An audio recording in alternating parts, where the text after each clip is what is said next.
Okay, there's some new people and they don't know me that well. Have a look at this. This is just the beginning. Now, there's some people that are going to watch this video and go, what are you complaining about? I've had worse than that. Well, you know what? I've seen worse than this too, mate.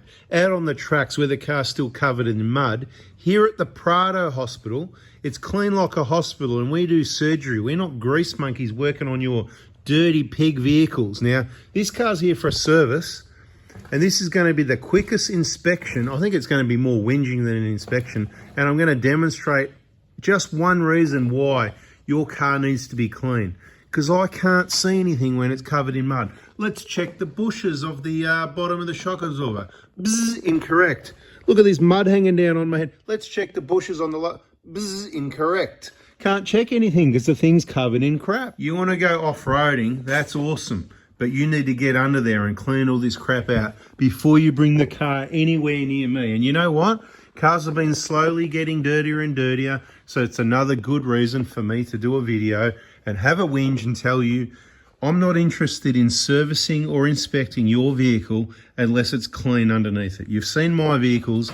I use them touring, I use them off-roading, I go on the tracks, and they're cleaner than all of yours. Well, except for a few people. It's not that hard to do, people. Oh, check the rear brakes. Well, I can hardly see what's going on. Look at all the mud caked up around there. Mud all over here. Mud, mud, mud, mud, mud. Yeah, we've all seen worse. Have a look, covered in mud. No good for your car. No good for your wallet. No good for my fancy hairdo. You know what? This is bloody ridiculous. Oh my goodness, more mud, mud, mud. It's like someone's been to Macca's drive-through and got a thick shake and thrown it all under the car, but not before they've thrown it in the dirt because it's all sandy grit and whatever. And while I'm telling you all about it, what I want to show you is the radiator up there. We had a look at it. It's just, you can see it from the top. You have a look at the radiator.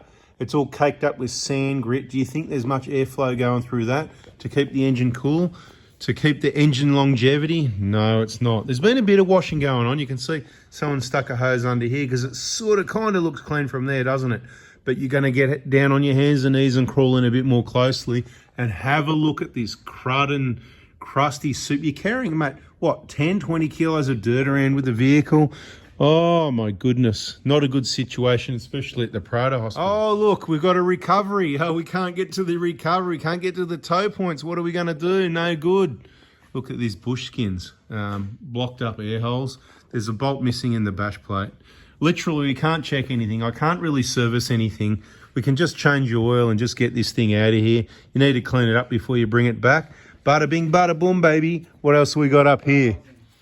Oh, the bolt missing out of the bellows, and yeah, I forgot about that. There you go. Someone maybe did a clutch on this, right? So it's not just whinging. There's going to be some info as well, right? So careful who you let work on your vehicle.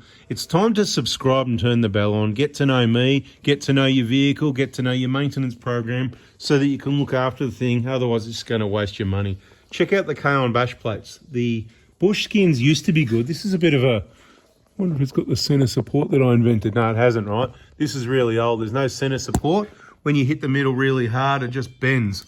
Well, it's meant to have the center support because that's where it bolts on, but it's just not there. There's just a bit of mud in that one.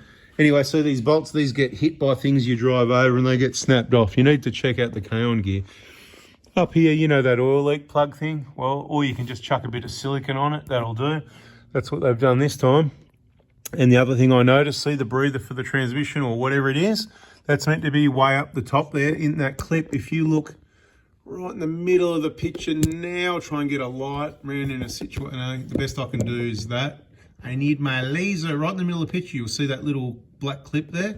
That is meant to be up there. So whoever did your clutch mucked you around. Look at the wiring loom, this clip, they've just ripped it. Look at that. I mean, how hard would you have to rip that to just rip it out instead of open it up? It's not that hard, people, to open things up, take your time, work on cars properly instead of just butcher everything up. Now, this is not the worst we've seen as far as things being butchered up, but you know what? A bit of cleaning's going on here. Look how clean that tail shaft looks there and that fuel tank, except for the chunky bits under here. So mud, bog holes, whatever. Good to see that was changed at some stage. Anyway, if you want to book into the Prado hospital, keep watching videos. You'll find the phone number to text and book in somewhere. But do me a favour, don't bring it in like this. I didn't actually see how bad it was before it got started. And all we're doing now is an oil change. It's got flogged wheel bearings. Can you do me a favour? Can you give those wheels a wiggle for me, just for the video? Just grab your special engineered step there, aka milk crate, and give it a bit of a wiggle. Oh, can everyone see that? Have a look at this, right? I'll get rid of that light. Here we go. Go again. Yeah, that's a flogged wheel bearing, everyone. What was this? 291,000 Ks. It's even got rocks in there, right? It's not going to make any noises or anything, cause any problems, is it? All this crud. Anyway, 291,000 Ks, well overdue for the wheel bearings. We got them on the shelf. Keep watching the videos. There's a whole playlist on the front wheel bearing assemblies, the hubs. I had someone contact me recently. You know that one we did the engine on, 300,000 Ks, original wheel bearings. She needs wheel bearings, I think. The car was getting checked out today because what was doing, it was making a heap of noise. And I said, it's probably not the CVs, it's probably the wheel bearing. Anyway, it's really common, people. Just change your wheel bearings if you travel more than 100 Ks from home. Text me Monday morning, 7:30 a.m. Ant, I need a pair of those wheel bearing assemblies before I end up dangerous on the side of the road, kill someone or myself or my family or theirs. Bada bing, bada boom, baby. Catch you on the next video, clean those cars, and we'll see you then. Oh, yeah, you know, get in the mud and everything. Mud's sprayed everywhere. No good for any of your bearings down there, by the way. No good for your radiator. All the way to the top, it's caked up, minimising airflow.